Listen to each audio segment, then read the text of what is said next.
Hello, ARC family. Welcome to the ARC journey. You know, the news, we talked last week about the anxiety and so many of the things that are happening in our communities, the things that are taking up so much of our emotional energy.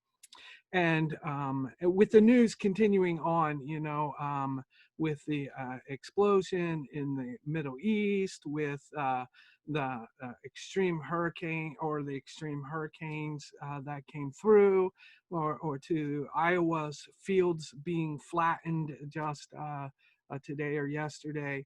And, the news is that the news that's coming from our sports teams, college sports, the election series, all of this is just increasing anxiety.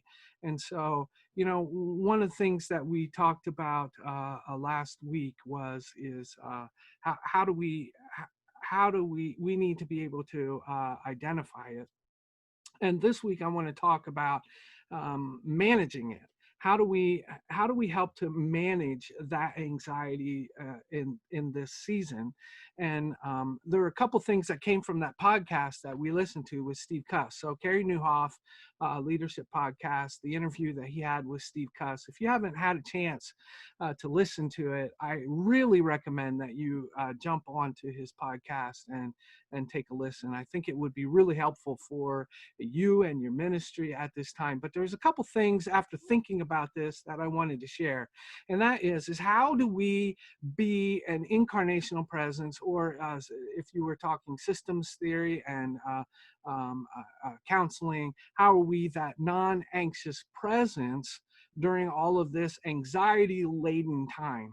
And I think there are a couple things that Steve Cuss pointed out in the conversation that he had with Carey Nieuwhof that resonated with me in the conversations that we've had, the continued conversation that we've had moving forward with this as we continue to think about this and let it rest with us in our ministries. And okay, so there are four things that I wanted to share with you. And how do we have this incarnational presence during this anxious time?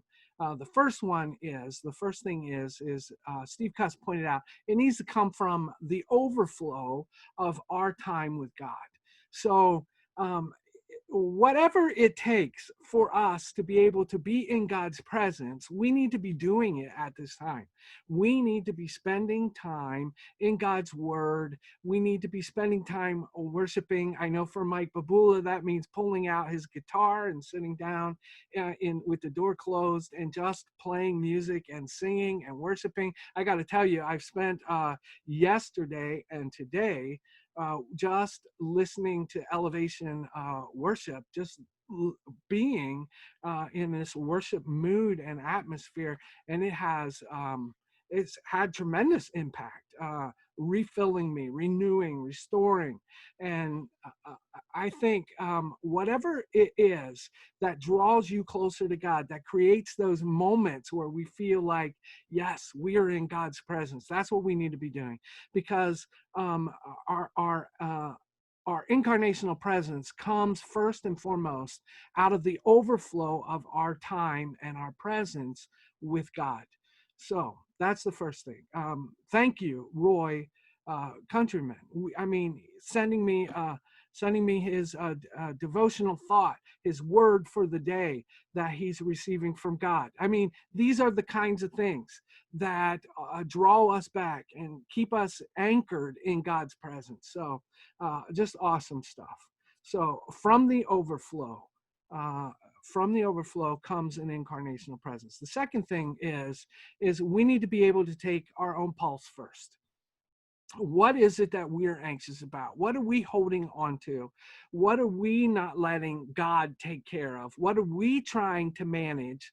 And what is it that we are trying to wrestle away from God? Because we can't, this was a simple statement, one of the simple statements that Steve Cuss made that really hit home is we cannot We cannot be in the grasp of anxiousness or anxiety and at the same time be in the grasp of God's unconditional love.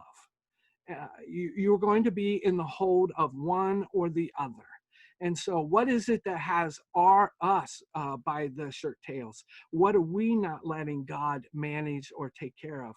What's our pulse? Where are we at? What do we need to give back to God? What do we need to make sure that He's taking care of, and where we're not? We're not managing it. There was another thing that Steve Cuss talked about, and that was a life-giving list. That was pretty illuminating to me. Was this idea that there are things that we do throughout our day that give us and renew energy. For some, it might be a walk in the woods. For others, it might be just going to some other location. For others, it might be just some downtime. It might be picking up some golf clubs. It might be what I found when I created this life-giving list is much of my list has been taken away by the pandemic. So it's no wonder I am feeling so tired, worn out, drained, feeling at the end of the day like I've just put in 24 hours of work, and we are just running on this empty, like life's being sucked out of us. I think that we need to look at that life-giving list. What are some of the things on that list that we need to be doing now differently, or that we can be doing that we are not doing? What is it that gives us energy? What is it that restores us? What is it that gives us new life, that time away, the opportunity to unplug from all of the concerns that are around us? So take our own pulse. You know, it is no mistake that when you're on the airplane, they say, put your own mask on first and then help the person seated around you. Make sure your mask is on first. We need to make sure we understand what's going on with ourselves before we can share that incarnational presence with those around us. The third thing is to listen. I think that one of the things that is happening is that as the anxiety level of the people around us continues to escalate, as they begin to continue to be fearful, as they continue to be concerned about what's going to be happening. Are the kids going back to school? Are things going to happen the way they've been happening? We need to be listening, because the end result is that when I feel like things are being taken away from me, I tend to want to exert control somewhere else. And so we see people using language that they wouldn't normally be using. We see the intolerance level escalating. It's all the stuff that we see happening on this national scale is a result, a lot of it is a result of I've lost control. I need to regain control. We need to be listening. We need to be listening and helping people to hear what they're saying. So that is the fourth thing. And the fourth thing is to offer hope.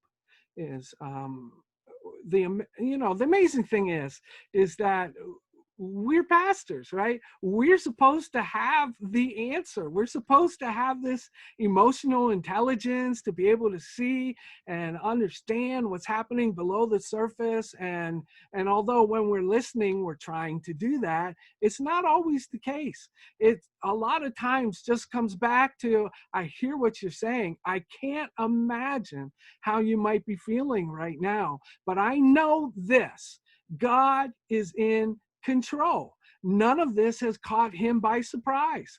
He knows exactly what he's doing, even though we don't. So can you trust him that he's going to take care of you through all of this? That is the incarnational presence, that non-anxious presence as we are working with the other people. So it needs to come from the overflow of our time with God. We need to be taking our own pulse. What's God doing in our own life? What's he telling us? What are the things that we're holding on to that we need to let go? Are we in the grip of anxiety and fear, or are we in the grip of God's unconditional love? And we need to wrestle with that before we can be helping others. The third thing is listening and hearing what others are saying and trying to understand through the power and presence of the Holy Spirit what's happening underneath the surface. And then the fourth thing is offering hope. And when we are offering hope, we are through all of these things, through all four of them, we are sharing the incarnational presence of God with the folks that we're with. There are a couple events that are coming up that I wanted to share with you. The first one is the Global Reach Quarterly Summit is happening Wednesday 12th from 10 to 11:30. That's going to be kind of late notice for some of you who won't see this till maybe after it's happened. I'm pretty sure it will be recorded, so you will be able to go onto the General Conference website and still plug into it. It's happening live Wednesday 12th. For most of you, that's the day this is being released. So from 10 to 11:30. We are doing our second leadership podcast, Learning Community. This is an opportunity to sit and listen to one of these podcasts and then come with no judgment, just opportunity to explore ourselves and to understand who we are and our leadership and increase our leadership capacity. So that's what the intent of this learning community is.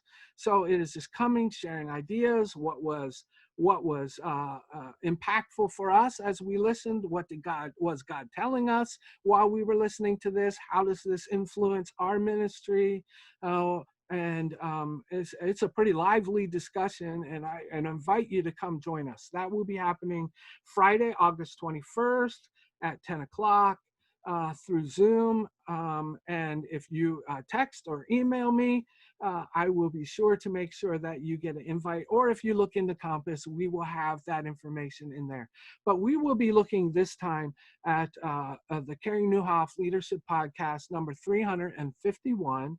It is an interview with Nona Jones, and she is going to be talking about what are the best and worst practices of social media, and why is it important for us to understand that online presence is more than just content, and where is social media heading in the next few years. That's all happening Friday, August 21st at 10 o'clock.